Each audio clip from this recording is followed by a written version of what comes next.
Thank you for tuning in to the Voice of the Victim podcast. We discuss a lot of sad and potentially triggering things on this show. We try to be as sensitive and cautious as possible, but if you are sensitive to things involving abuse and may be triggered, please think twice before listening to our show.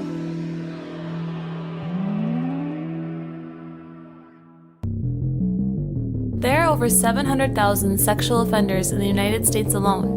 With all social media these days, how can we protect ourselves and our children from these despicable predators?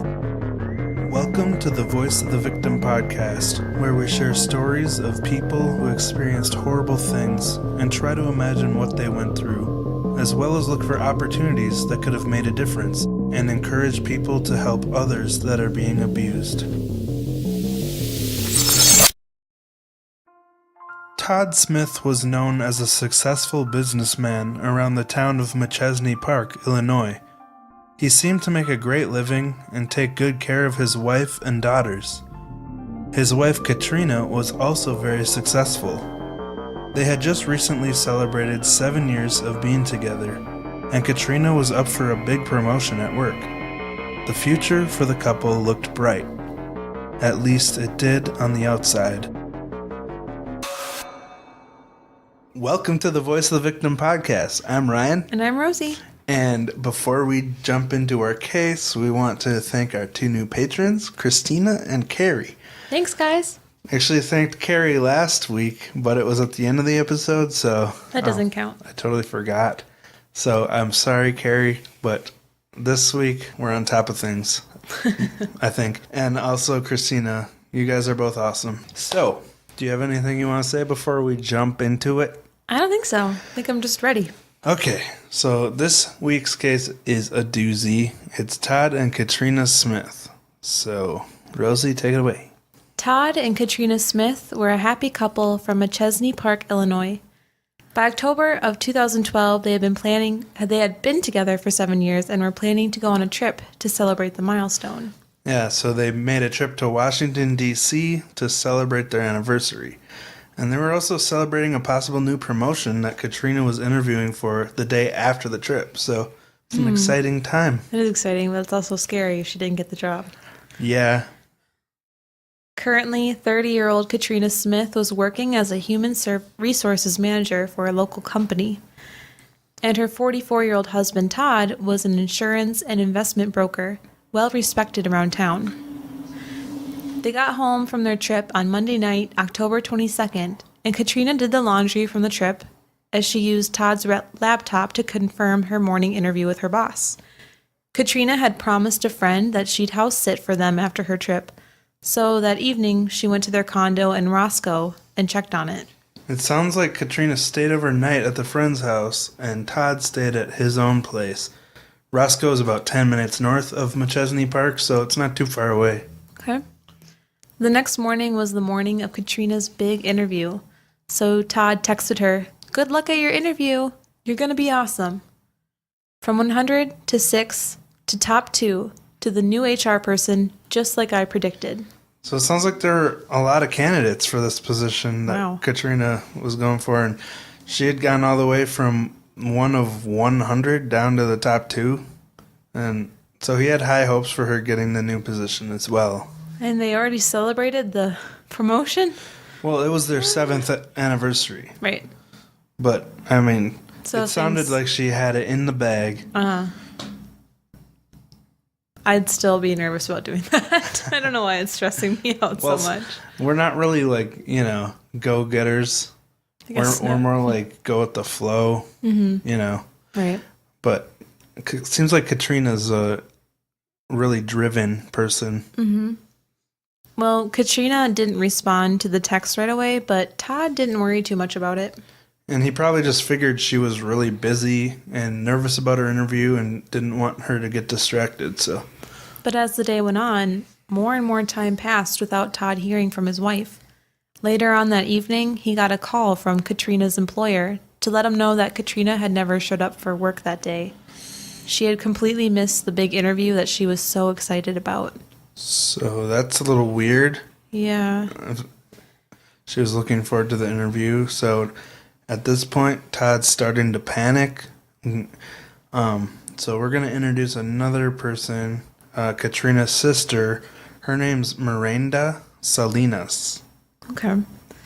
Around 7 p.m., Todd called Miranda, asking her if she'd heard from Katrina that day, but she hadn't. He told her that Katrina hadn't shown up for work, and that he hadn't heard from her since the previous night. This really worried Miranda because she knew Katrina was a very responsible person and wouldn't purposely miss a big interview like this. So she asked Todd if he and Katrina had gotten into a fight or if she was upset about anything, but he couldn't think of anything that she could have been upset about. So Todd frantically drives to the Winnebago Sheriff's Office to report her missing. I'm curious why he drove to the station instead of calling, but I guess I would probably freak out and act irrationally if you went missing, Rosie. Thank you. So it's probably not a good thing. No, I'm going to take it as a compliment.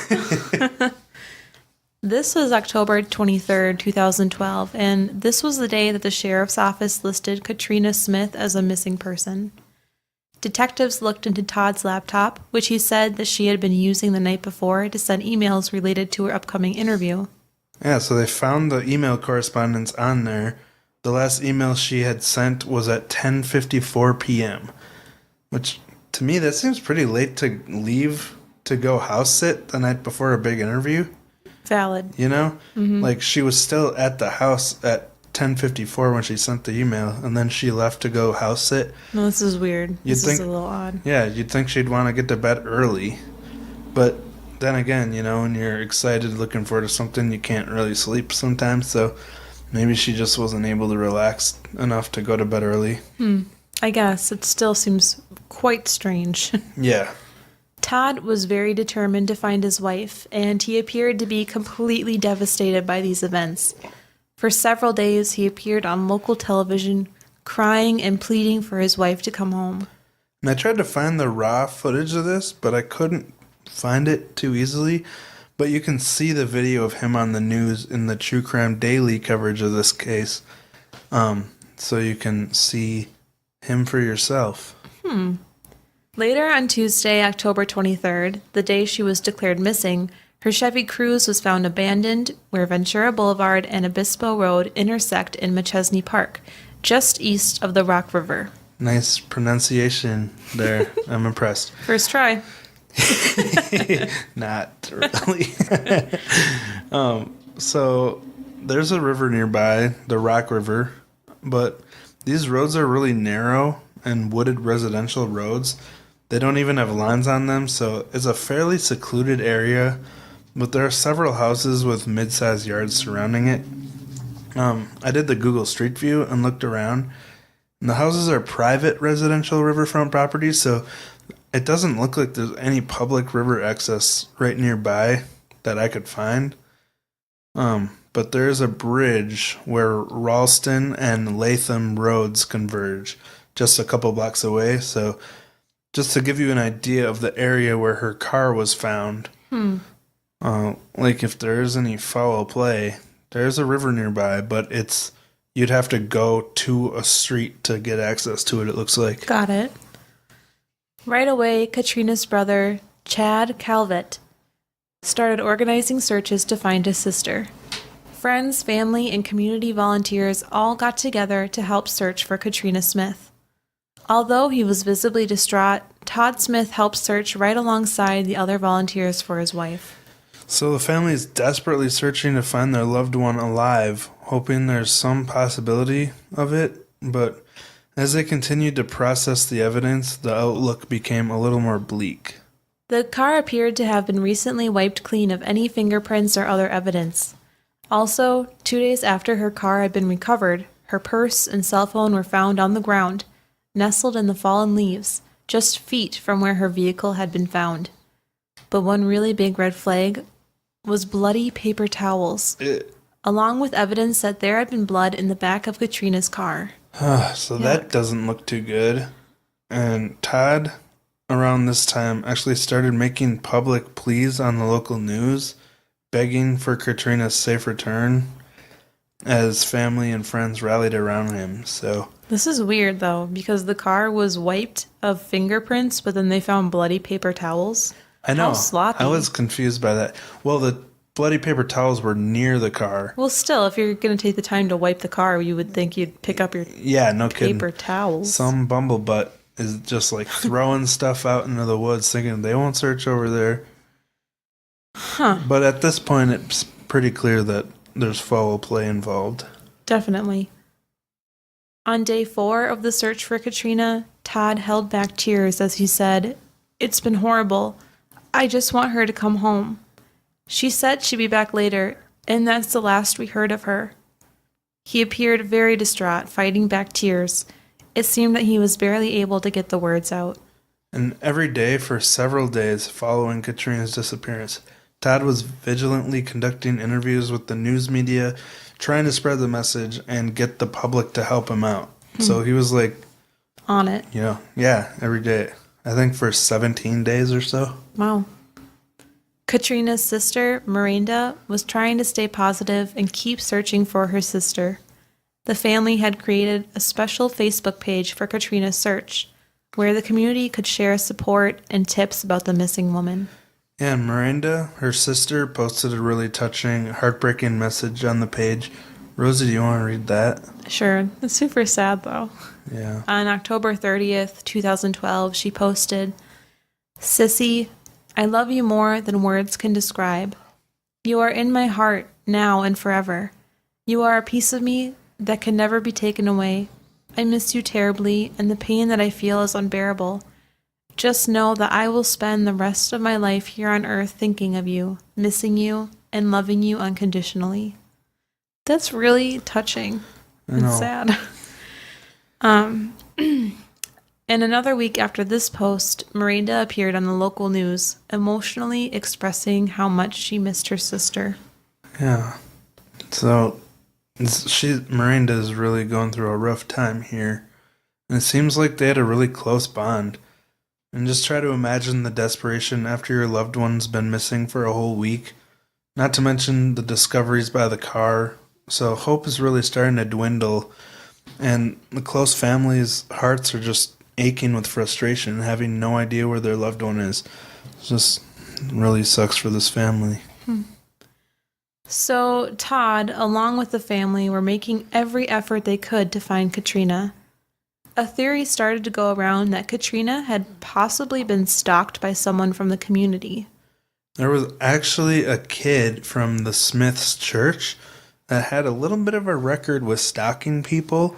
And this kid was actually charged with stalking the Smith's neighbor not too long before this. He'd been looking into her bedroom window and he was caught. But this opens up a lot of speculation, because if he was caught peeping into the Smith's neighbor's house, is it possible he had also been stalking Katrina? And he was starting to look like a possible suspect here. Was this like a teenage kid or just like a young adult kid? Yeah, Just a kid? like upper mid-teens, I'd Oh, say. how odd. Law enforcement started to look into this kid closer because he does have a suspicious past. But to put your minds at ease, that did not last too long. They weren't able to find any evidence, and just after this, they learned a pretty huge other detail about Katrina that would end up having a really big impact on the investigation. Katrina worked with a man named Guy Gabriel. What a name. I know, this guy. This guy. They had actually started having a secret romance. She was very good at keeping it hidden, but after her disappearance, there was a spotlight on her life, and authorities were able to dig this up. Now this guy, Guy Gabriel, had a big old red flag over him. He actually had a record of violence in his past. Guy Gabriel had been arrested in the past and charged with domestic battery against his wife. When she reported the attack to the police, her eyes were red from crying. She had scratches on her chest and her throat, as well as a big bump on her forehead. She told the nurses treating her that he had been choking her and even slammed her head onto the floor. Yikes.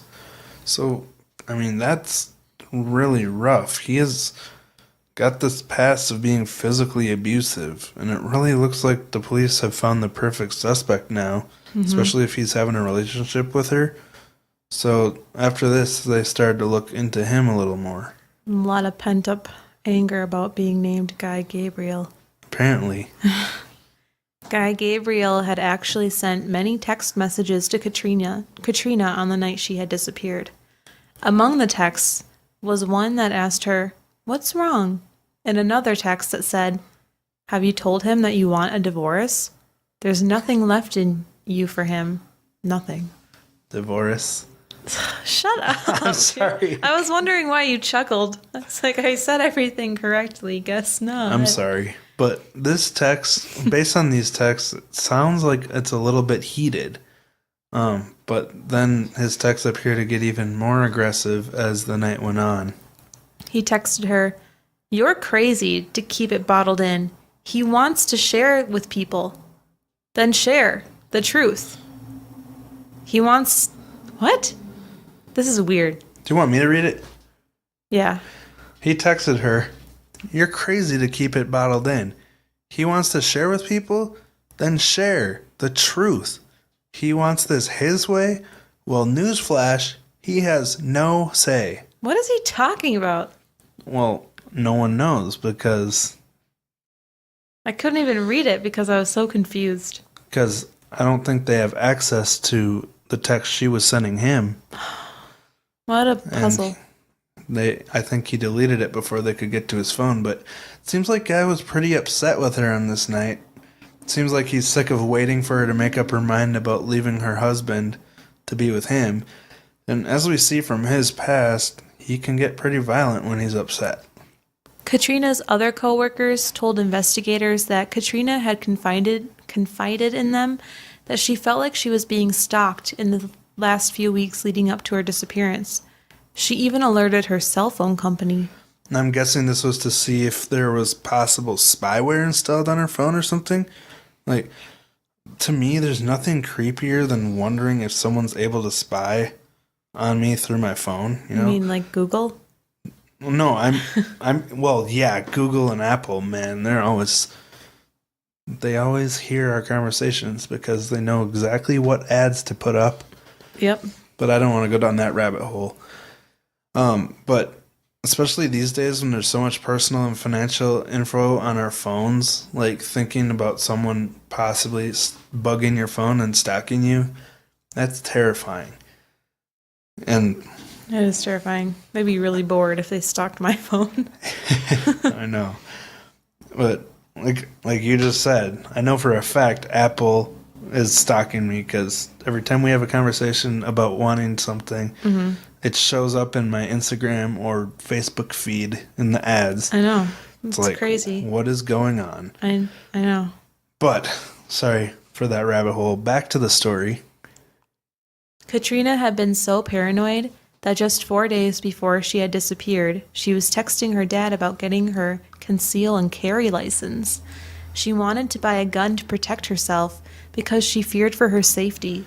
Yeah, according to her dad, she was interested in buying the gun, and plus all her coworkers that were close to her knew that she was paranoid around this time too. So it seems like she was really worried someone was after her, and it doesn't really seem like a coincidence that it was around the exact same time she disappeared. It's sad to see that she still went missing even though she was doing everything she thought she could to protect herself. But along with this, there was actually another disturbing incident that her coworkers told investigators about. Just 2 weeks before she went missing, someone wearing a disguise drove through her work parking lot, throwing flyers out of the window of the car. Well, that's odd. Yeah, this part is really weird. Whoever wrote these flyers is ridiculously terrible at grammar and can't seem to pick a consistent perspective to write from, you know? Like first person, third person, you know? At times it seems like Guy Gabriel is the one writing it, but it's just not consistent. So we're going to read it for you so you know what we mean, but we want to warn you, it's a bit explicit. We'll censor it, but just know listener discretion is advised here. So, Rosie, will you read it and I'll point out all the grammatical issues Sure. for a little relief from the stupidity? Yeah. Guy won the bet. He was able to F Katrina from HR in record time. Then the next part is in quotes, like it's a quote from Guy. But he spelled Katrina wrong. I know. Okay. But, so this next part is in quotes. Okay. It was the easiest challenge so far. Yeah, challenge is missing an L. Yeah, she's married with a family, but when I turned on the charm, he legs fell open. Anybody can do it. I think it actually did say her legs. I just had a typo there. Wow. I'm such a hypocrite. Even you, all you have to do is let her talk or text. Pretend you are listening as a friend, and suddenly you're pounding the sweet stuff. Oh my god. Who says that? That's so weird. Also, it's the wrong your, but whatever. She never had a chance. So that's where the quotations end. That's weird. So that whole little section was apparently supposed to be Guy saying it. But at this point, it's kind of starting to look like Guy isn't the one that made this. But okay, so I guess I'll keep reading. Yeah, Such so an odd note. now it's back to the perspective of whoever's writing this crap. What's next for Gabriel? I'm gonna do the whole HR dep. And he forgot the W in whole. Maybe even go through corporate as well. The best part of married women is no dinner expense, no annoying hanging around. Once the legs come open, it's slam, bam, gotta go. Gosh. Well, I say, what about us? We want special treatment to... And finally, it's the wrong spelling of two. The writer only used one O. We want special treatment to what? We want special treatment to. Like it's supposed to be TOO. Oh. Whoever wrote these flyers is calling Katrina, the village bicycle. Like anyone can ride it. And they did so in such a terrible, I know. grammatical way. It's very... That doesn't even, you can't even piece it together. It's like, what? Yeah. I just had to point out all the grammar issues because I thought they were kind of goofy in the middle of such a serious and disturbing flyer. And I just, wanted to lighten it up a little bit. But by reading this, like, it maybe could have been Guy, but it almost seems like someone that was a little bit jealous of the couple. Mm-hmm, definitely. Well, it's pretty obvious, I guess. Yeah. But again, their relationship was a secret, so they didn't know that anyone else knew about it. Mm-hmm. It's likely that it could have been someone else they worked with that knew they were hooking up, maybe someone who had been rejected by one of them in the past. It would seem most likely they worked, that someone they worked with would have realized they had a little thing going on. Mm-hmm. If it was, Right. So, at least around the office, we see that Katrina's affair was no longer a secret. Maybe this was the incident that spurred Guy to want to convince Katrina to tell her husband and leave him. But either way, Guy Gabriel was obviously very suspicious, and detectives took him in for questioning. But he claimed that he was at work the night she went missing. And I thought that was a little odd. Like, why would he be working after 10 p.m.? Well, maybe he's just a night worker. Oh, that's a good point. I couldn't figure out where it was that they worked, but I guess I know places like food service, stores, and hotels stay open really late, but I can't think of many places that have an HR department in-house that stay open past 10 p.m. It seems like a weak alibi to me, but Guy was actually being very cooperative with the police, and they went to confirm it. And they were able to verify his alibi. Yeah, so I guess it wasn't Guy. Dang it. So, remember the news interviews that Todd was doing daily? He was shedding tears on television, asking and thanking the public for their help, but law enforcement officials, as well as others in the public, perceived Todd's desperate pleas as a bit odd. They didn't really seem sincere to some people. And in fact, the majority of the public just weren't buying into his waterworks. So this is interesting. Yeah. But as we know, there's no right way to act when something terrible like this happens. And just because someone seems to be acting odd doesn't mean they're guilty. It's a really stressful time, especially when everyone is wearing t-shirts that say the husband did it. I do want one of those.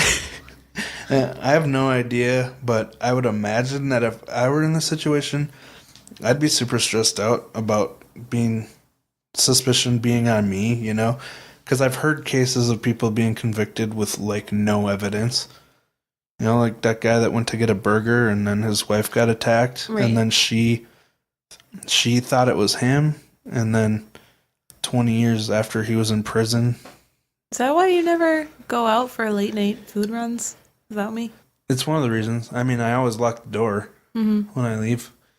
But even after he was proven innocent, his wife still believed that he's the one that attacked her that night. And it's really sad. It is. It's terrible.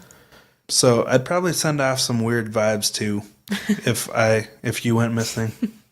Well, regardless, detectives started to look into Todd Smith, and they start to uncover some secrets that Todd had been keeping from the public. He claimed to be a successful money broker. He dealt with retirement plans and asset holdings, but he was actually being sued in federal court by some of his investors. Yeah, he had somehow duped investors out of $983,000. It's almost $1 million. That is an insane charge to have against you. That alone could get him some serious prison time. Ew. In connection with these scams, he had actually been indicted. Every time. Indicted. Indicted. For 17 separate counts of fraud. I'm sorry, I can't say indicted. Indicted. Yeah, obviously. It's all right. I think our listeners will understand. Todd pled not guilty and was awaiting trial, but he kept this a well-hidden secret from everyone. Except for one person. Katrina did know about these charges that were against him, and it was really putting a strain on their relationship. Everyone on the outside thought that Todd was making good money and was the breadwinner of the family.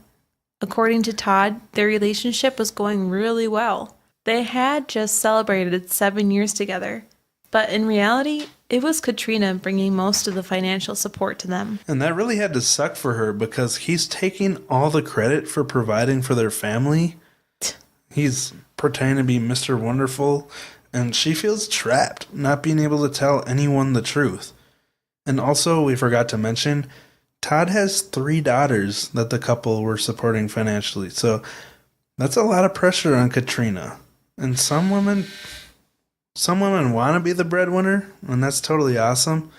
But it doesn't seem like Katrina was cool with this arrangement. I would be so frustrated with you if you did that. I know. That would never fly. Oh, I know. You'd kick me in the pants before it got to that point.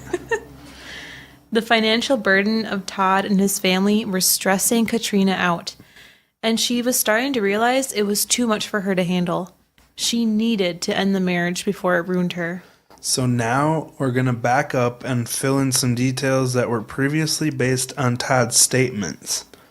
Katrina had actually moved out of Todd's home 2.5 weeks prior to her disappearance. Yeah, so... Well, isn't that interesting? Uh-huh. Todd said that they had just gone on this magical trip to Washington, D.C., and they just got home. Wow. In reality, she was living somewhere else. So that was a few days before those flyers got thrown into her work parking lot.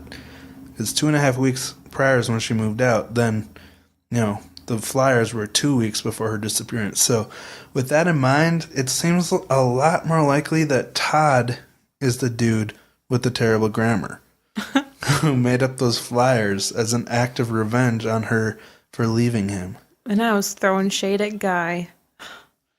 Yeah. Rude. Well, Guy was physically abusive to his wife, so I'm not going to let him get away. True. With yes, that. I forgot about that. Another piece of evidence they found in Katrina's car that we haven't talked about yet is a card for Katrina from Todd where he was begging her not to leave him. I'm guessing that was the clue that originally tipped them off to the fact the marriage wasn't what it appeared to be on the outside. This card supports the theory that Todd made the flyers because it also has terrible grammar. Missing some punctuation and appearing to be written either in an extreme hurry or possibly by a 2-year-old. Rosie, it's really... You got to look up the picture because it's really hard to read. Like, just physically hard to read because it's written so poorly. But, Rosie, do you want to read the part of what the card said that I could actually legibly make out? I remember you now trying to, like, decode. Oh, yeah. I was reading this and I was like, this guy's such an idiot. Yeah. And I was like, well, whatever he's doing, it's fine. Yeah, that was while you were making our last Patreon episode, the movie set tragedies. So shout out to our Patreon if you want to hear 5 premium episodes. Oh my gosh. Hashtag plug. Well, for ourselves. No one else is going to plug our Patreon, so we got to. Okay, I'm going to read this card now. Okay, sorry. It says, "To the love of my life, I will try to keep this short. I am so sorry that you are unhappy. You are such an incredible person. You deserve happiness. I understand how you are feeling. As you know, I've been there. It is a lonely, vulnerable place. I am scared to death that you are going to start talking to someone that will take advantage of the situation and that feelings will develop and confuse the situation more." For some reason, scared to death was underlined. Oh, he was like scared to death. Oh. That's why. Emphasis. "Now, know this. I trust you. I know what kind of person you are." And then there was that part I was talking about that I wasn't able to read, but towards the end it continued. Okay. "I will do whatever it takes. Just know that I am always available to talk to, cry with, or hug. I am willing to try counseling again. I will try to take more stress off of you." I like this next part. "I will wear cologne every day. I love you. I trust you. I need you. I want you to be happy. I want to grow old with you. I pray that all these are possible. I love you and cherish you, Katrina. Love, Todd." He must have been a stinky boy. But man, oh man, does it sound like he's super desperate to patch up some marital difficulties. But haven't we all found cards like this in our mom's stash from our dads? You know, like desperate to fix their marriage. I don't think I found that. No, I was just making a joke about my parents. Okay, cool. But this card is the proof that shows their marriage was really on the rocks.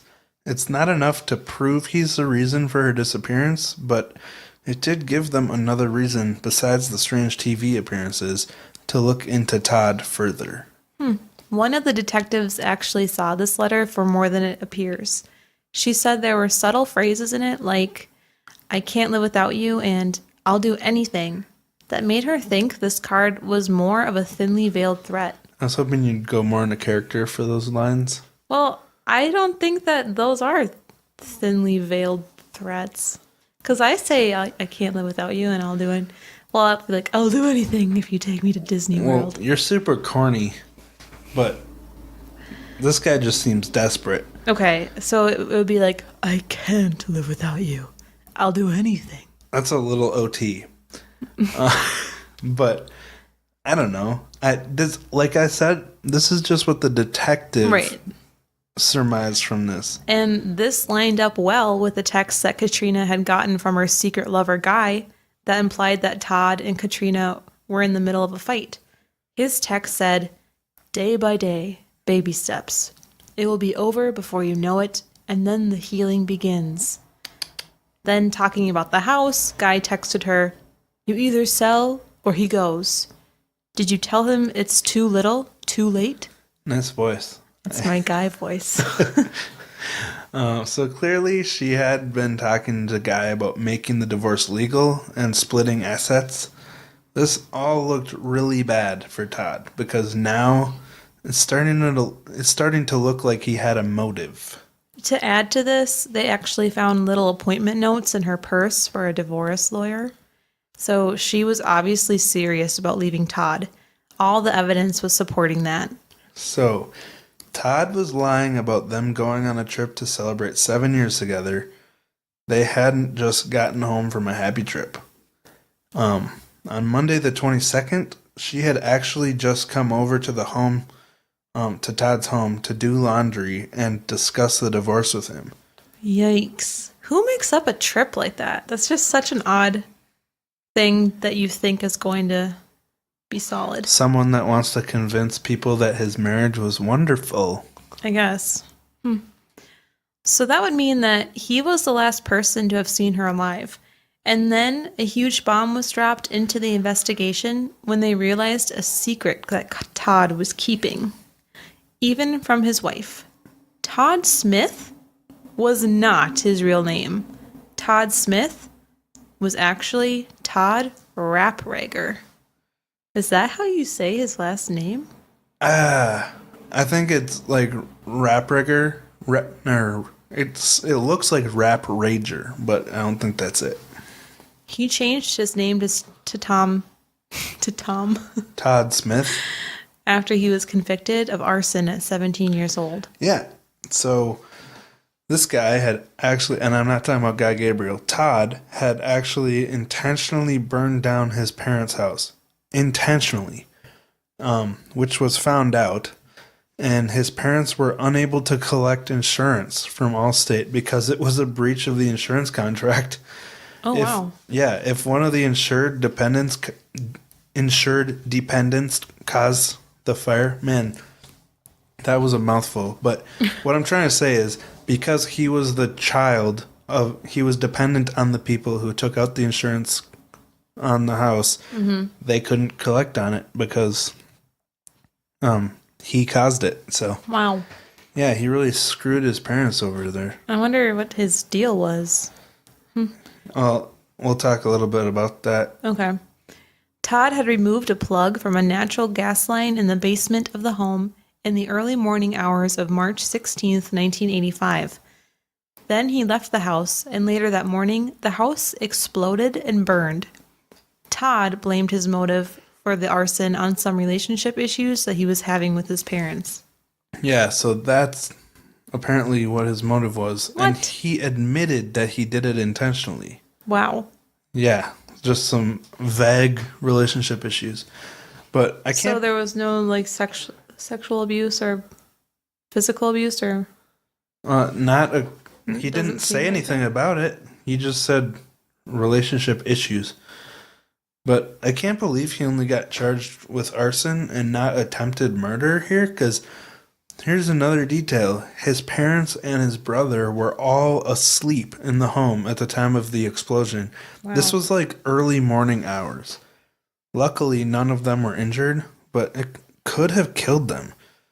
It's so stupid and ridiculous. But I'm guessing he changed his name so no one could Google him and figure out what he had done, especially since he was, he had this highly respectable job of being a broker, determining if people qualify for financial, loans and stuff. So he's, hiding some serious stuff. So now with this ridiculously stupid stunt in mind, he seems like the kind of guy who would make a call to do something really dumb when he's having relationship issues. I mean, like I said, he basically attempted to kill his entire family at age 17. That is insane. All he got for this was 30 months of probation. And his wife, Katrina, never knew about what he had done. She had no idea he was capable of attempting to harm someone else like this. It seems like a pretty big deal. I mean, he was only 17, but still, that's old enough to know not to burn down your house with your family inside. So after discovering this little nugget of information from his past, police issued a subpoena and obtained a search warrant for his home. They seized his computer during their search, which held some more information that would help move the case. Even after suspicion turned toward Todd, he kept doing those news interviews. For 17 days straight after Katrina's disappearance, Todd appeared on the news. So he may have thought it would be helpful to do this, but to a lot of people, including the police, the more they saw him talk, the more suspicious they grew of him and wanted to punch him in the face. People noticed that he would bury his face in his hands and make crying sounds, but there were never any actual tears, which is very odd. Now, remember we said Todd had diligently searched alongside family, friends, and volunteers to try to find his wife? Police actually talked to the two people who had been next to Todd while they did the sweep searches. And that's where all the volunteers stand side by side and sweep a large area. So they're standing pretty close together so they don't miss anything. The family and the people standing near Todd said that he was really not into the search. He was more of a bystander than anything. The two women that stood on either side of him during the search, Victoria Lerke and Judy LaSala, Wow, I'm impressed. said that they were getting actually frustrated with Todd's behavior because he seemed to have such little interest in the search. He spent most of the search looking at his phone and trying to get the dirt and grass off of his clothes instead of focusing on the search. LaSala said, "It was like he was trying to get rid of us." So, he was cleaning off his pants and diddling around on his phone? Diddlin'. Like, you'd think if your wife went missing, that would be the only thing you could think about, you know? Like, where the heck is my wife? But that's super suspicious. Another factor is that he told detectives who seized his computer that he had just recently cleaned out his files and deleted everything. So, that's suspicious. That is very suspicious. Like, who does that? It's not like something you just do on a regular basis. Like, oh, I'm going to format my entire computer. You always make a backup. But apparently, he didn't really know what he was doing. He probably just did a drag and drop of everything to the recycle bin and then emptied it out. But your hard drive doesn't actually delete files when you do that. It just tells your computer that it's okay to overwrite those files. So if you don't fill up your hard drive with something else, those files will still be there if you have the right software. Can you pass me my laptop? I need to do something quick. Good one. Thanks. So forensic experts were able to pull the deleted files off of Todd's hard drive. What they found were records of an old obsessive lover stalking his wife. Yeah. The word old isn't in the outline, but I guess that works. I know, I thought I would just gloss over it. So there was a folder named KS10412. And those were Katrina's initials, followed by the date of a night when Katrina had allegedly met up with her secret boyfriend for drinks. Yeah. Yikes. So I'm guessing this had some kind of data from Todd stalking them the night they had gone on this date, possibly photos he had taken. We don't know for sure because the evidence is confidential, this part of it, but... Then another folder they found had the files from the flyer that had been thrown into the parking lot of Katrina and Guy's workplace. Busted! So at least now we know who made the flyer. Mm-hmm. I mean, if we couldn't tell by comparing that note and the flyer grammatically. They matched up. Yeah. They also checked his internet searches, and he had Googled the phrase, tallest bridge in Rockford. So that also seems awfully suspicious to Google just before your wife goes missing. That does seem suspicious. But the file that really caught detectives' eyes was a folder named Super Track Stick.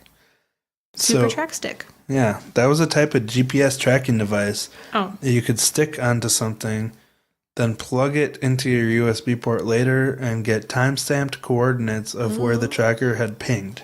Yikes. Okay. So someone was stalking someone else. In this folder, they found 3 years worth of tracking logs. He had been straight up stalking his own wife for 3 years. Now, I'll admit, I stalk you, Rosie. I'm just don't kidding. care. No, I don't. Sometimes I track your phone to see where you are, like if you're not responding to my text and I'm wondering if you got to your destination safely, but I'll do the find my device thing. But you get a notification on your phone when I do that. I do. It's not secretly stalking. You know I do it, and you know why I do it. And I don't care at all.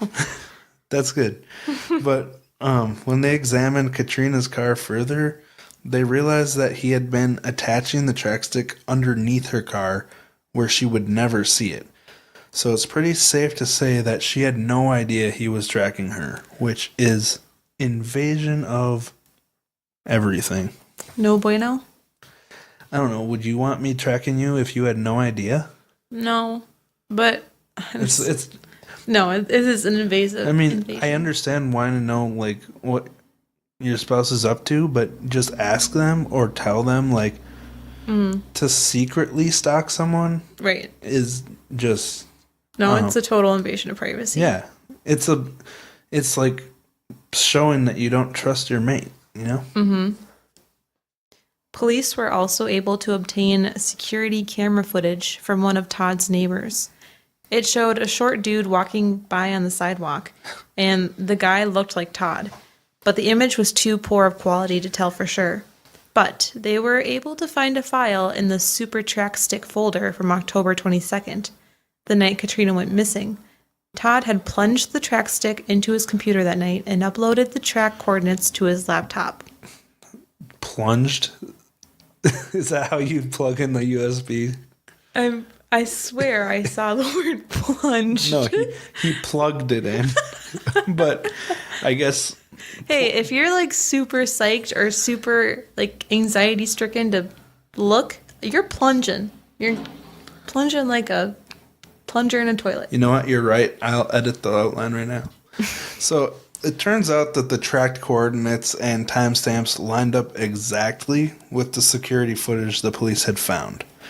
The GPS pinged in front of the neighbor's house at the time the footage showed a man walking.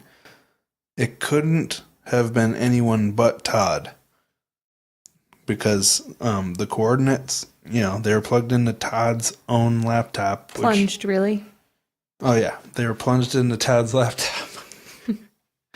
The coordinates also showed that the tracker had been in the spot where Katrina's car was found. So the stick actually activated at that spot, and by the timing of the pings, detectives could tell that someone was walking with it instead of driving, because they compared it to the older pings that happened while she was driving, and, they were more spaced out.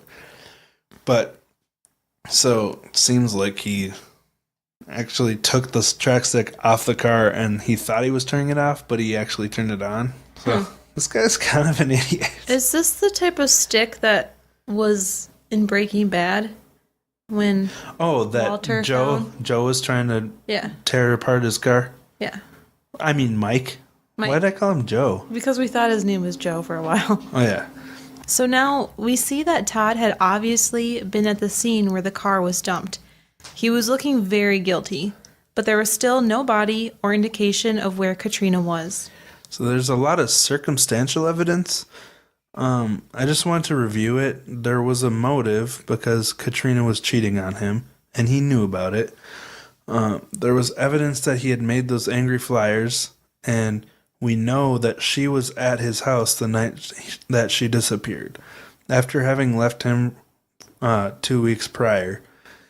Then Todd had walked from where Katrina's car was parked back to his home and plugged the track stick into his laptop. So he pretty much provided solid evidence for the police to suspect him. But investigators didn't feel this was quite enough evidence yet. It all still qualified as circumstantial. But like we mentioned earlier, they luminoled the trunk of Katrina's car and found blood inside. Yeah. It's also interesting, we didn't mention this before, but Todd actually brought up the blood in the trunk before investigators even knew about it. He did? Yeah, but it kind of just went over their heads at first. But on the 24th, 2 days after the disappearance, Todd called detectives to complain. He was upset because he thought investigators had told Katrina's family about blood in the trunk of the car, but they hadn't even processed it yet and weren't aware of it yet. So, what an idiot. But after that, Todd changed his story and said, "Oh, I must have heard it through the grapevine or on a blog." What the crap, dude? Like, who else would have this info? But of course, as this investigation went on, that became another huge red flag. After doing DNA testing, they found that it was Katrina's blood. The chances of her still being alive were pretty small. But as good as Todd looked as a suspect for this case, despite finding Katrina's blood and prints in the trunk of the car, they didn't find Todd's fingerprints anywhere. But the car did appear to have been freshly wiped of prints, like we mentioned earlier. On most of the surfaces, it was just clean. So investigators were pretty sure that Todd was responsible for whatever happened to her, but they needed more direct evidence. And you would think that because they were married, that there would be some prints on the car. Yeah. So it's almost more incriminating that there weren't any. Exactly. Like, it would be totally normal for his prints to be in that car. Yeah. But now that it's clean, It's weird. another idiotic move by Todd Smith. They had a really big break in the case after this. While a retired fireman was fishing on the Rock River, he noticed something caught on a log near the edge of the river. He moved to get a closer look, and he realized it was a body. It was pretty decomposed. They couldn't even identify it until they checked dental records, but it was the body of Katrina Smith. 4 days later, the autopsy report stated that her death was caused by blunt force trauma, and it was ruled a homicide. Yeah, so this is the ending we didn't want. But it was really brutal. She had been beaten badly and had several cuts. Now the body was found, and there was a lot of circumstantial evidence. They just needed to find a murder weapon to have a rock-solid case against this guy. Yeah, and I'm just gonna say, I think he could have been convicted with just this evidence that they have now, but they really wanted to make sure that once they charged him, he was gonna get It makes smacked sense. down. Right. Mm-hmm. It turns out that the police had collected a baseball bat from Todd's garage during one of their searches, and after finding out how Katrina died, it drew their attention to it. They had actually found blood on the bat, and they were able to test the DNA and match it to Katrina as well. Yeah, and there was another coincidence along with that came from the testimony of Todd's own daughters. They said they were with their dad and one of his friends at the house, and this was after the police searched. Todd asked his friend to go grab the baseball bat from the garage. When the friend told him the bat wasn't there, Todd got visibly upset and a bit panicky, according to his daughters. And so I'm sitting here thinking, this case has plenty of evidence to send this dweeb to the clink. Yeah, it does. I don't know, I get really panicky when my bat is missing. Yeah, you do. I can attest to that. Todd Smith was charged with murder, aggravated battery, aggravated domestic battery, and concealment of homicide. Of course, he pled not guilty. Defense argued that Todd's fingerprints and DNA weren't found on the bat or other evidence, and that there were no eyewitnesses to the murder. They claim that Katrina's secret lover, Guy Gabriel, is the real perp. Okay, so that could be a possibility. I mean, all this evidence is too perfect, you know? Maybe Guy Gabriel set Todd up. Oh. You know? Maybe he was super pissed at Todd for making those flyers. It is a bit suspicious that Todd's fingerprints and DNA weren't found on anything. But is it? Yeah. Again, there was evidence of everything being wiped clean. And when you add all the circumstantial evidence as well as odd behavior and straight up lying to police about their marriage, Todd seems super guilty. Mm-hmm. On top of that, detectives were able to verify Guy Gabriel's alibi of being at work at the time of the GPS pings. So it really couldn't have been him. During the trial, the prosecutor actually took the bat and demonstrated how many times Todd would have had to swing the bat to cause the injuries that were found on Katrina. So this was no doubt like I just can't imagine this would have been terrible. yeah, just a really harrowing and powerful illustration that really had to tug on the hearts of the jury, thinking about what this woman really went through. It seems like she went over to Todd's house to do laundry and tell him about her future plans. She probably brought the divorce papers with her to ask him to sign. And he just, I mean, based on the evidence, it seems like he just lost it and grabbed his bat and let her have it. So savage. And I mean, I get the fact that finding out you're being cheated on has got to be devastating, but no one deserves to be murdered or beaten over that. It's such a terrible circumstance, and now Katrina's poor family has lost someone very dear to them. Todd Smith was found guilty of first-degree murder and was sentenced to 59 years in prison. I wonder why they didn't just give him life, but he was 50 at the time of sentencing, so this is basically a life sentence. But this little moron never took any responsibility. And if you've listened to us for long, you probably know that this is one of my pet peeves. Todd denied doing this to his wife, and then he, in a genius move, he quoted a scripture. He said in court, King Solomon said, Whoso findeth a wife findeth a good thing, and obtaineth the favor of the Lord. In closing, although I am not guilty of the acts the state portrayed, I harbor no ill will towards anyone. Interesting. I hate that he's trying to play all self-righteous and act like he's a martyr, being wrongfully accused by the state, when he clearly took the life of his own wife. Yeah.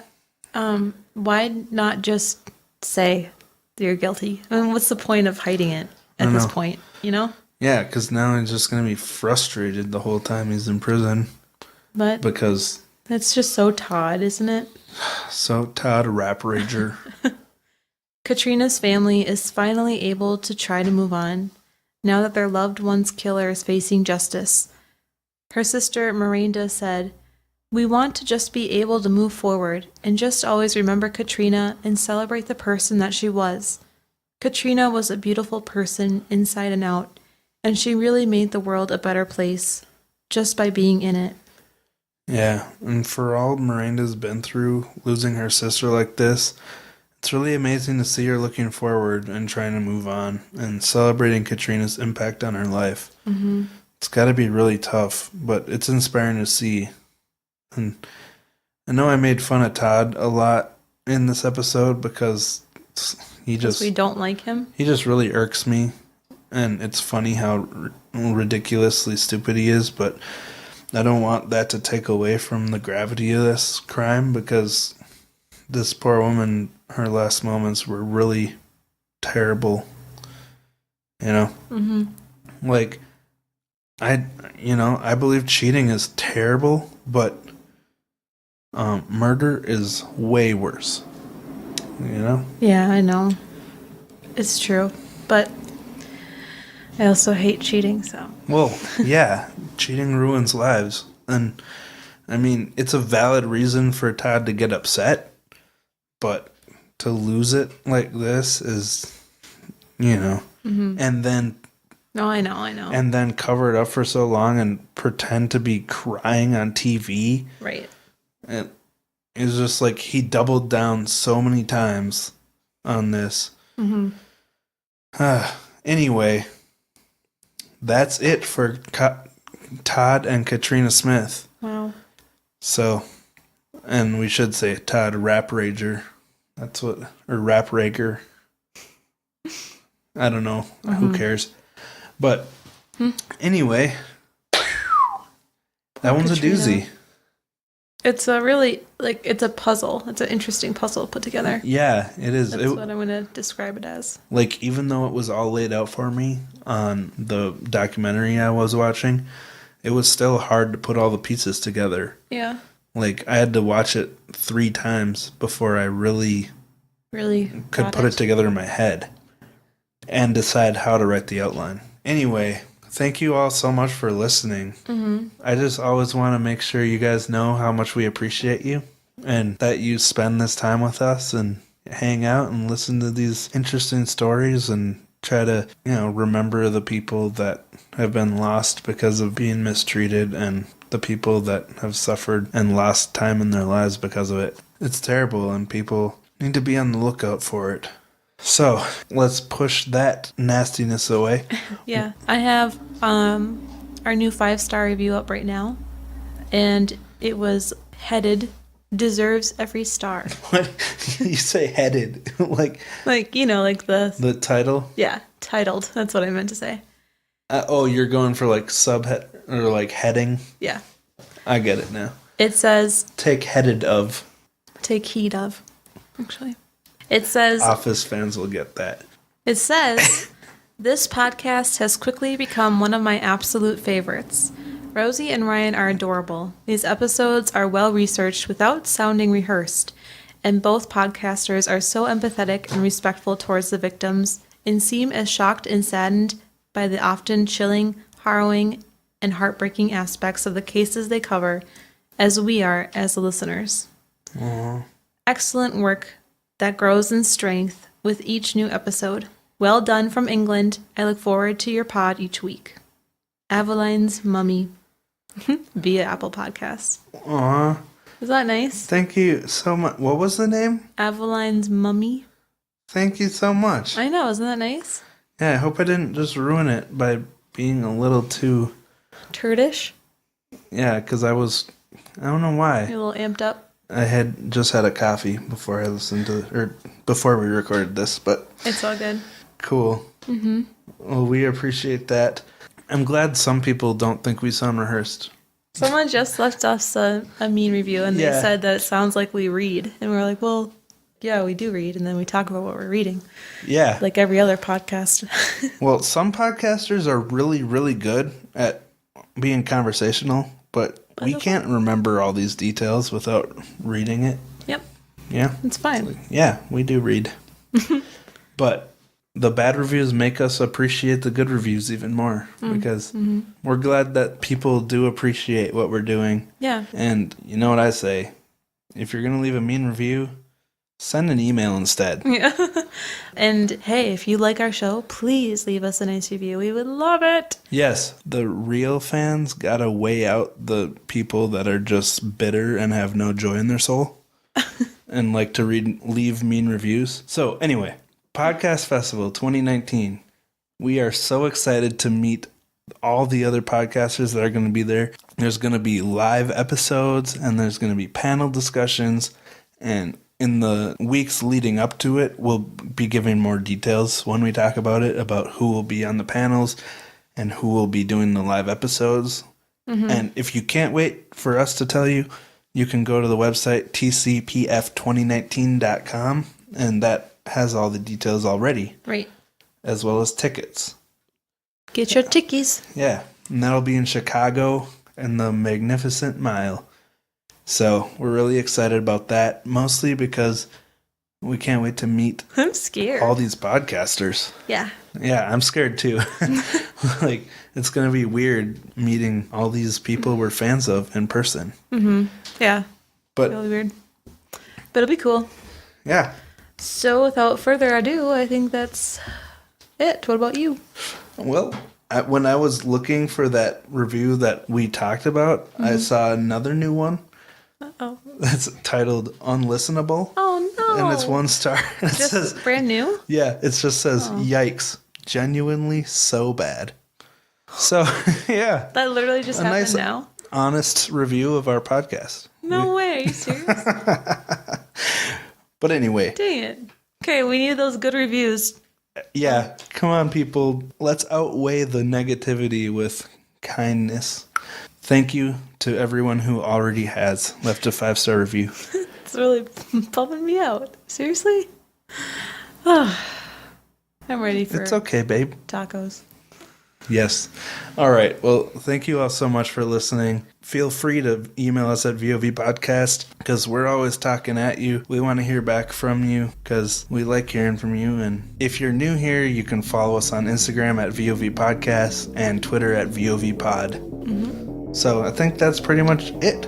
I do too. Oh, and like we said earlier, you can support us on Patreon. Yep. At patreon.com/VOVpodcast. That'd be cool. And all the stuff is in the show notes. So, Rosie, let's wrap this up. Okay. Thank you for listening, and we will talk to you next week. All right. Bye. Before you go, check out this promo for one of my personal favorite podcasts that Tara Saraban and Barney Black do. It's a nice, lighter approach to true crime, so be sure to check them out.